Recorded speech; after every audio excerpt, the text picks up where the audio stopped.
इसके बाद फ्रेंड जब आपको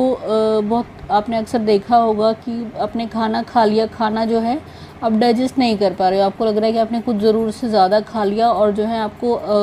कंटिन्यूसली डकार आती रहती है। तो इस तरीके से जब कोई प्रॉब्लम आपकी डाइजेशन से जुड़ के अपीयर होती है तो उसके लिए भी आप लवण भास्कर चूर्ण का प्रयोग कर सकते हैं। वो आपके खाने को अच्छे से डाइजेस्ट करेगा और आपकी जो ये बर्पिंग की प्रॉब्लम है इसमें भी आपको जो है इससे बहुत आराम मिलेगा। इसके बाद